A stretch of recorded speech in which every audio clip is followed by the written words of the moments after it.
Ես ողջունում եմ մեր բոլոր ռադիոլսողներին եւ ռադիոդիտողներին, դուք միացել եք Գործարար ալիքին։ Տաղավարում աշխատում է Ալբերտ Ավետիսյանը, իսկ իմ այսօրվա հյուրն է Պետական եկամուտների կոմիտեի միջազգային հարկման վարչության պետ Նայրուհի Ավետիսյանը։ Բարև ձեզ։ Բարև ձեզ, շատ շնորհակալ եմ հրավերի համար։ Մենք ենք շնորհակալ, որ մեր տաղավարում քննարկում ենք պետական եկամուտների հարկային ոլորտի հետ կապված շատ կարևոր թեմա, որը մեր ռադիոլսողներին այսօր փորձելու ենք մատուցել բավականին պարզ լեզվով ասած։ Ես մի բան մեջբերեմ, կարդամ, որ ինչ թեմայի ենք անդրադառնալու։ 2015 թվականից Հայաստանի Հանրապետությունը հանդիսանում է տնտեսական համագործակցության զարգացման կազմակերպության հարկման նպատակով թափանցիկության եւ տեղեկությունների փոխանակման գլոբալ ֆորումի անդամ։ Մի հատ հասկանանք սա ինչ ֆորում է, իրենից ինչ է ներկայացնում եւ մենք ինչի ենք անդամակցում։ ՀԶԿ գլոբալ ֆորումը, որպեսզի շատ երկար չասենք անունը, ընդհանրապես ստեղծվել է 2000-ականներից, բայց 2009 թվականներին, եթե կհիշեք այն Պանամա Paper-ների հետ կապված, երբ որ լուրջ տեղեկատվական հոսքեր եղան, թե ովքեր օֆշորներում ինչ հարստություններ կան եւ որոնք որևիցե տեղ հայտարարագրված չեն,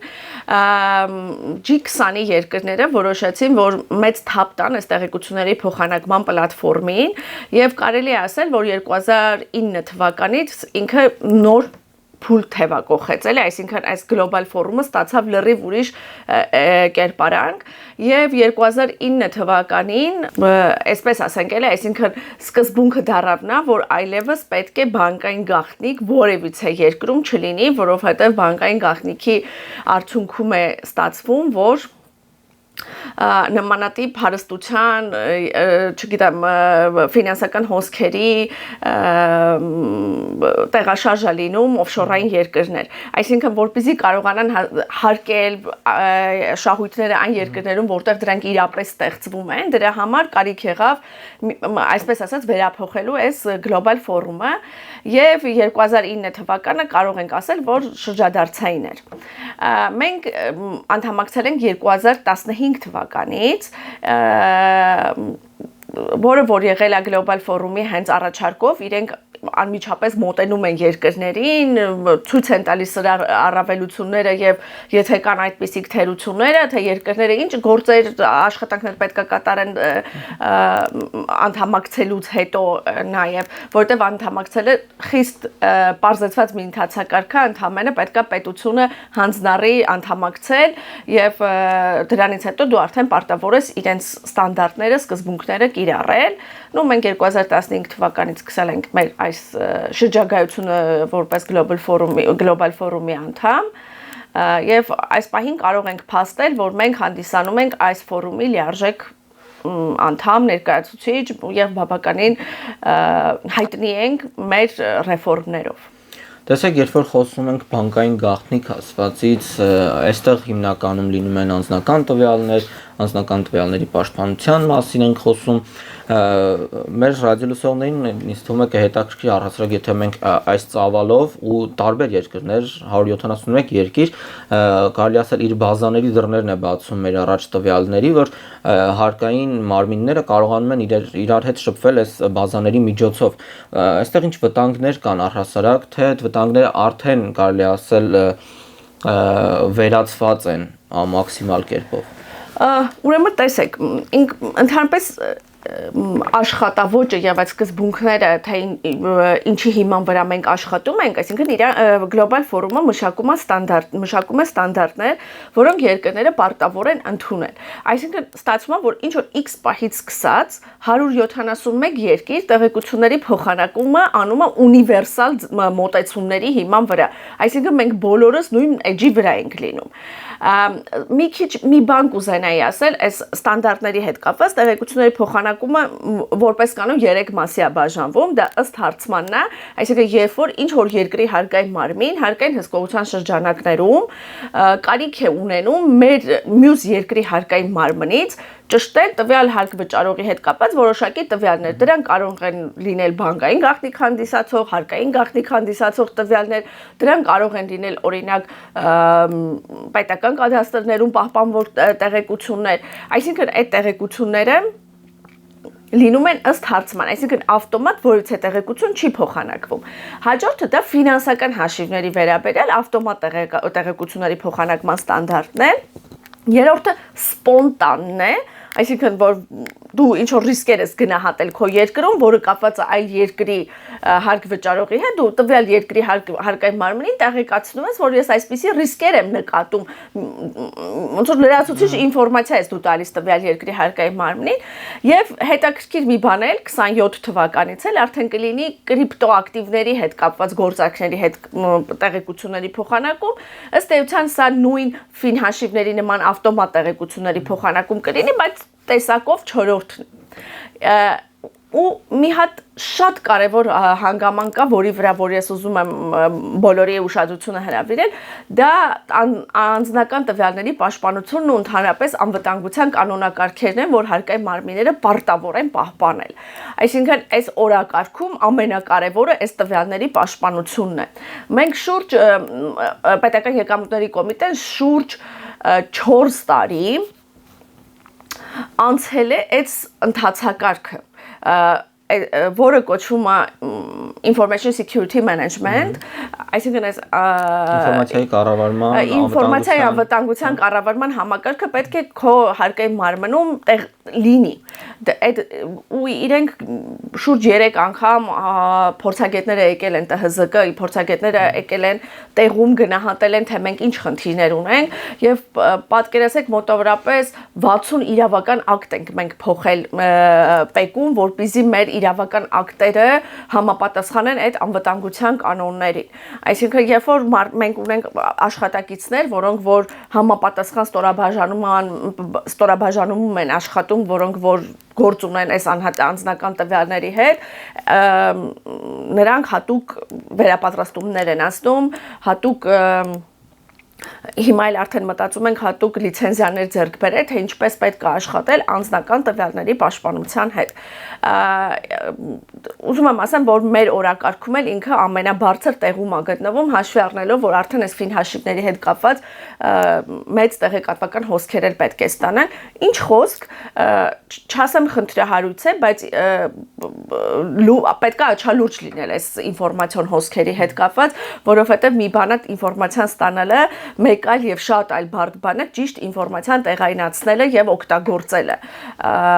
Ասեմ ավելին, որ ինֆորմացիայի տեսակներ կան, որոնք զուտ ռիսկերի վերլուծության համար են, դուք չեք կարող իրան օգտագործել հարկային հսկողության մեջ։ Այսինքն այս ամբողջ կանոնակարգերը պաշտպանված են ու եթե դու չես համապատասխանում այս պայմաններին, որին մենք եղել է պահ, որին չենք համապատասխանել եւ աշխատել ենք, որ համապատասխանենք, այս պահին մենք համապատասխանում ենք եւ ՊԵԿ անվտանգության համակարգերը 171 երկրների մեջ համարվում են լավագույններից մեկը։ Ձեր նշածը համընկնում է մեր մասնագիտության հետ լրագրողների, որ մենք էլ ենք ստանում ահռելի ծավալով ինֆորմացիա ու դրա հետ աշխատելու արդեն պիտի գտնենք հմտությունները եւ ձևերը, թե դրանք ոնց պիտի ուղղորդենք։ Այս ամենը ձեր նշած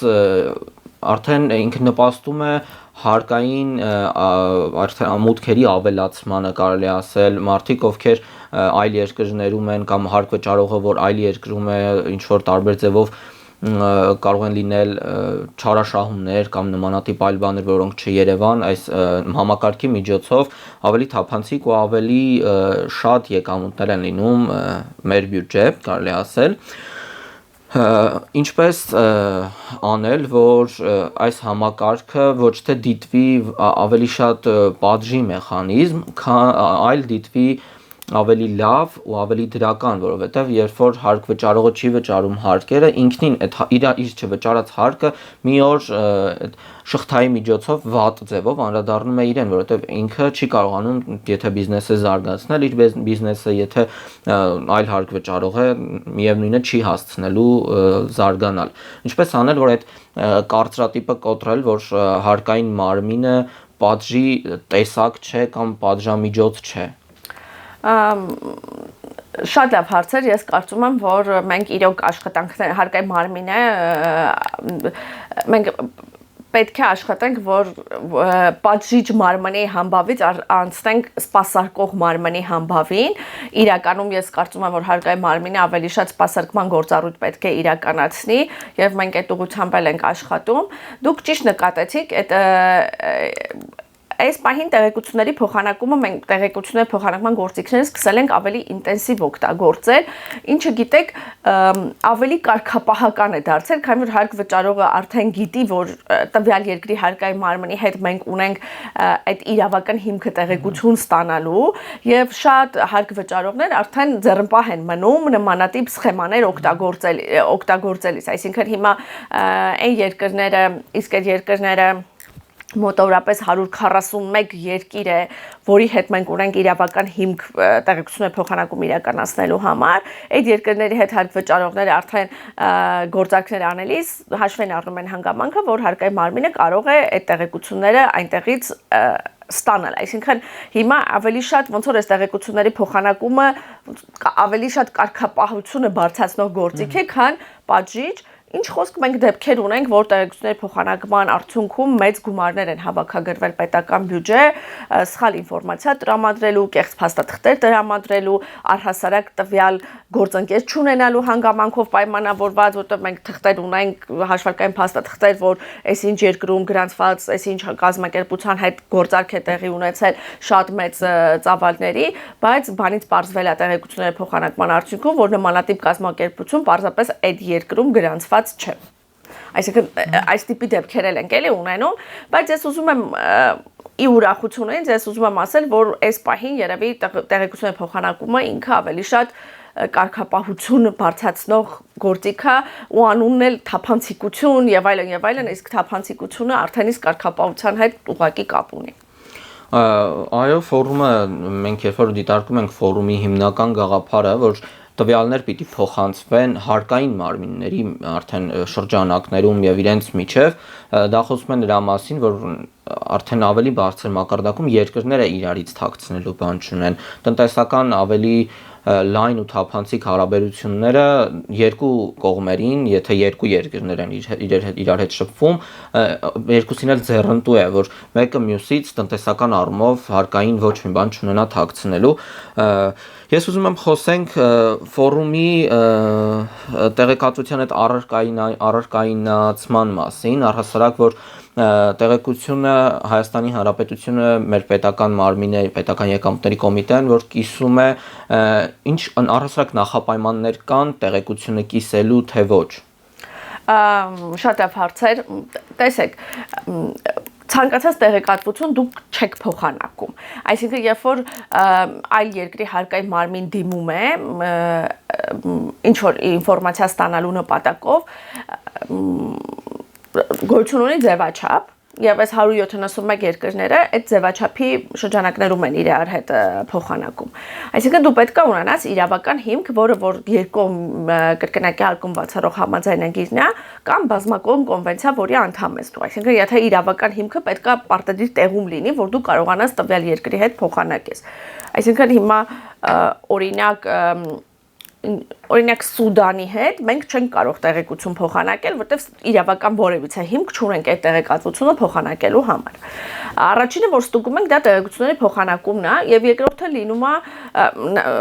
նկարագրություն հատված կա այդ ձևաչափի մեջ, այդ նկարագրությունը նկարագրում է տվյալ հարկային մարմինը, թե այդ տեղեկատվությունը իրան ինչի համար է պետք։ Եթե դու տեսնում ես, որ այդ տեղեկատվությունը, որը ինքը հայցում է, այդքան էլ կապ չունի իր նկարագրած գործի հետ, եւ դու հասկանում ես, որ իր այդ նկարագրած գործի հետ կապված ինքը իր ներքին ռեսուրսները կարող է սպառել, այսինքն դու տեղեկությունների փոխանակում անում ես, երբ որ քո ներքին ռեսուրսները արդեն սպառել ես, մենք կարող ենք գրել, որ ներողություն ենք խնդրում, բայց ձեր ինֆորմացիան, հայցվող ինֆորմացիա մենք չենք կարող տրամադրել, որովհետև չկա իրավական հիմք, որովհետև մենք կարծում ենք, որ հայցվող ինֆորմացիան չի համապատասխանում եւ այլն, այսինքն պարտադիր չի, եթե քեզնից ուզել էր այդ ինֆորմացիան, դու դա տրամադրես, բացարձակ դա այդպես չի, էլի։ Այսինքն դա մեր ներպետական օրենսդրության այն հատվածին չի համապատասխանում, երբ որ անձը կազմակերպությունը կարող է դիմել ինչ-որ մի պետական գերատեսչության, խնդրել տեղեկատվություն եւ նաեւ 5-օրյա աշխատանքային սահմանով պարտավորել տալ միջազգային պայմանագրով նախատեսված այսինքն մեր պետական եկամուտների կոմիտեն ունի նաև հերկման եւ մերժման իրավունք։ Այո, դեպքեր կարող են լինել, որ ինֆորմացիան չես տալիս, եթե դա պետական գաղտնիք այն չոր այնպիսի զգայուն ինֆորմացիա է, որը հնարավոր չի տրամադրել, այսինքն պարտադիր չի, երբ որ այդ տեղեկատվությունը մեզնից ուզել են, մենք պարտավոր ենք դա տալ, այսինքն դրա համար պետք է լինեն հստակ մեխանիզմներ ու կատեգորիաներ, այո, հստակ հիմքեր, մենք համաձայնագրերում դա ասում ենք forcibly relevant, կամ ասենք ենթադրելիորեն վերաբերելի, մի քիչ հայերեն sense բան հնչում, այսինքն պետք է այդ ինֆորմացիան պետք լինի հարկային մարմնին տվյալ գործի շրջանակներում, այսինքն մենք ուղղակի ինֆորմացիա չենք տրամադրում տրամադրվելիք ինֆորմացիան պետք է կապ ունենա ստուգման հետ, այսինքն այդ կապը պարտավոր է այլ երկրի հարկային մարմինը ցույց տա։ Նույն ձև մենք ենք դա կատարում։ Եթե այս ամենը մի պահ տեղայնացնենք մեր հանրապետության օրինակով, այս հարկային հարաբերությունների շրջանակներում ներկա պահին քաղաքացիներն են հարաբերվում մեր եկամուտների կոմիտեի հետ։ Իրենք հայտարարագրում են իրենց եկամուտները, ստացված աշխատավարձերից եկամուտների եւ այլն այս ամեն ինչը մարդկանց մոտ շատ ժամանակ հարցեր են առաջանում, ինչի պիտի պետական եկամուտների կոմիտեն տեսնի իմ հաշիվների շարժերը եւ այլն, բայց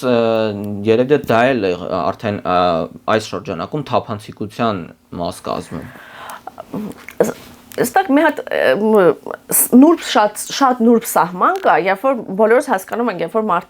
մարդկանց մոտ, հատկապես ֆիզիկական անձանց մոտ հարց է առաջանում, անհանգստություն է առաջանում, որ ինչի պետք է իմ բանկային քաղվածքը ինչ որ մեկին հասանելի լինի։ Այստեղ շատ կարևոր բան կա, որ հարկային մարմինը պարտավոր է անել եւ կարծում եմ մենք անում ենք դա։ Այդ ինֆորմացիան որ դեպքում է պետք կիրառել, այսինքն հարկային հսկողությունը որ դեպքում է պետք կիրառել, այսինքն մեր ռիսկերի համակարգը որ դեպքում կգան կհասնեն նրան, որ այո, Ավետիսյան Նայրուհու բանկային շարժը պետքա ստուգել կամ չստուգել, այսինքն ստեղ պետքա իրոք մենք ունենանք շատ թիրախավորված, հասցեական այդ ինֆորմացիան վերլուծելու համակարգեր։ Ուզում եմ ասել, որ այդ ինֆորմացիան երբ որ գալիս է, նմանատիպ մենք շատ հարկ վճարողների ինֆորմացիա ենք ստանում, բայց հարկային հսկողություն իրականացվում է դրանց միգուցե ասենք 10%-ի նկատմամբ, այսինքն մենք այդ ինֆորմացիան, որ մենք ստանում ենք, դեն չի որ ամբողջը օգտագործվում է, էլի, այսինքն մենք պետական եկամուտների կոմիտեն նախ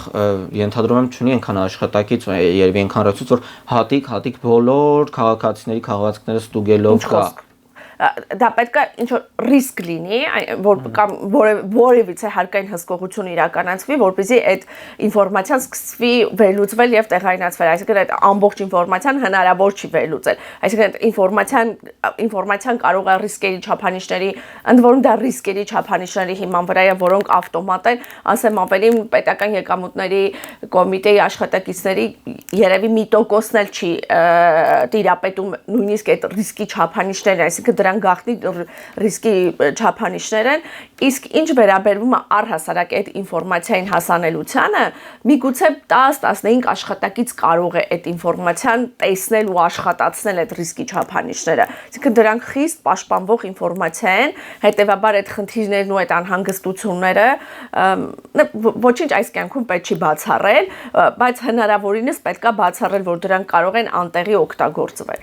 Ես ենթադրում եմ նաև ձեր նշած աշխատակիցները ունեն գաղտնիության ռեժիմ, որտեղ նաև սահմանվում է, որ իրենք իրենց աշխատավայրից դուրս, այդ պլատֆորմից արդեն դուրս սահմաններից, իրենք տվյալների արտահոսք չեն կարող անել, դա քրեորեն պատժելի արարք է եւ այլն, բոլորս գիտենք, թե բոլորը տեղեկացված են, այո, քրեական օրենսգրքով դա պատժելի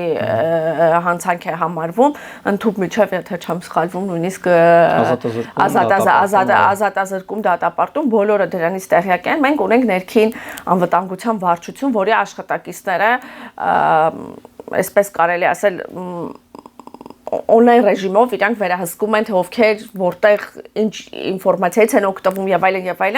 եւ վերջին հաշվով երբ որ նոր աշխատակից ենք ընդունում, աշխատակիցը կախված իր պաշտոնի անձնագրով իրեն վերապահված գործառույթներից իրան տալիս են հատուկ մուտքի իրավասություններ, թե որ տեղեկատվական բազաներին մարդիկ կարող են այդ մուտքերը ունենալ, այսինքն աշխատակիցների մեծ մասը նույնիսկ այդ ինֆորմացիային չի կարա մոտիկանա, այսպես ասենք, էլի, այսինքն դրանք հնարավորինս ու լավագույնս վերահսկվում են։ Ես ուզում եմ մեր հաղորդման վերջում անդրադառնանք հենց հիմնականում հայտարարագրման համակարգին ու այս ինստիտուտի կայացմանը, ինքը քանի որ ինստիտուտ է դառնում ավելի շատ մեր երկրում, նպատակը ուզում եմ բացատրենք մեր ռադիոլսողներին, ինչու է կայանում, որ բոլորը անխտիր պիտի հայտարարագրեն ու այստեղ լավ ու վատ կողմերը նշենք։ Եկամուտների հայտարարման համակարգը թերևս ամենալավը Ամերիկայի Միացյալ Նահանգներում է, որը եւ ծախսերի հայտարարում ունի, եւ ինչ որ 1936 թվականին որոշվել է, որ հարկային գործակալի ինստիտուտը Ամերիկայում, այսպես ասած, ուժի մեջ գործադրեն, ոչ թե այս համատեղած հայտարարումը, մի քանի տարի հետո հրաժարվել են այդ համակարգից հենց քաղաքացիները, որովհետև ասել են, որ ոտնահարվում է մեր սահմանադրական իրավունքը, մենք պետք է ինքնուրույն մեր հարկերը այսպես ասած մենք պետք է տեսնենք մեր եկամուտները ու դրանից հաշվարկվող հարկերը, այսինքն սա մենք ուզում ենք, որ հենց մենք պետք է այդ հայտարարագիրը ներկայացնենք։ Ցավոք մեր երկրում դա այդքան էլ այդպես չի, ի նկատի ունեմ հասարակության արձագանքը այդքան էլ այդպես չէր, բայց ես կարծում եմ, որ հայտարարման համակարգը ինքը իրապես լավ գործիք է, ոչ թե հարկային վարչարություն իրականացնելու համար, չէ, դրա մասին չէ, այլ եկամուտների հաշվառման համար, որտեղ ի վերջո հարկային մարմինը այն ինֆորմացիան, որ ուզում է ստանալ իր հարկային հսկողության շրջանակներում, այդ ինֆորմացիան ինչ որ մի ձև հարկային մարմնին միշտ հասանելի է լինում։ Այսինքն այն շահարկումները, որ մենք այս ինֆորմացիան ուզում ենք, որպեսզի այնպես, ոչ, այդ ինֆորմացիան ամեն դեպքում մեզ դառնում է հասանելի, այսինքն բնականաբար հարկային մարմինը կարող է դիմել բանկին ոչ թե անուն ստանալ, այլ ստանալ մարդկանց վճարած հարկերը։ Ինչ որ մի թիվ, որից կարող է հաշվարկներ անել։ Այս դեպքում ավելի հասցեական է լինում եւ ավելի կառավարելի ամեն ինչ։ Ես ուզում եմ ասեմ, օրինակ, եթե էլի մենք ինձ վրա օրինակը բերենք, ենթադրենք մինչ հայտարարումն էլ, եթե ստացվեր, որ Ավետիսյան Նայրու հետ կապված ինչ որ ռիսկեր հայտնաբերվեցին ու պետք էր իմ բանկային քաղվածքը եւ այլն, հարկային մարմինը ունի իր լծակները այդ քաղվածքը ստանալու։ Ի նկատի ունեմ, սա նենց չէր էլի, որ հարկային մարմինը մի անգամից ինչ որ ինֆորմացիա գալիս, ինչ որ sense այս աժոտաժը ստեղծվել է եւ այլն, ոչ, բնավ այդպես չէ, սա ուղղակի ինքը հստակ պատկերացում է տալիս հարկվող եւ չհարկվող եկամուտների վերաբերյալ, ընդ որում սա այդքան հարկային մարմնին չի պետք, ինչքան պետության մակարդակով, որպեսզի այդ եկամուտների հաշվառումը իրապես ճիշտ իրականացվի։ Իհարկե ժամանակ է պետք, որ հայտարարման համակարգն կդառնա սովորական ինչ որ մի գործիք եւ երբ որ արդեն հարկային մարմինն էլ ճիշտ վարչարություն կիրականացնի, որում ես վստահ եմ, արդեն այս շահարկումները, անհանգստությունները կարծում եմ բոլորը հոդս կցնդեն։ Շնորհակալ եմ շատ։ Մենք բավականին լավ թեմա քննարկեցինք, հուսով եմ տերմինախեղդ չարեցինք մեր ռադիոլսողներին։ Մենք փորձագիտական գնահատման գործընթացել ենք անցել այս ստանդարտների հետ կապված եւ ի ուրախություն մեզ մեր երկրի վարկանիշը եղել է մեծ մասամբ համապատասխանում է։ Սա նշանակում է, որ տեղեկությունների փոխանակման եւ թափանցիկության միջազգային կանոնները Հայաստանի Հանրապետությունում գործարկված են եւ կարող ենք փաստել, որ դրանք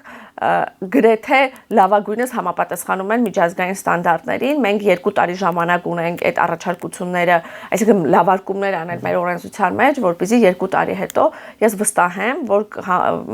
ամբողջությամբ մենք համապատասխանենք այդ միջազգային ստանդարտներին։ Շնորհակալ եմ։ Ես եմ շնորհակալ։ Չասեմ 2 տարի հետո կհանդիպենք շատ շուտով, էլի հետաքրքիր թեմա քննարկելու, որովհետև հարկային ոլորտում միշտ քննարկումներ կան։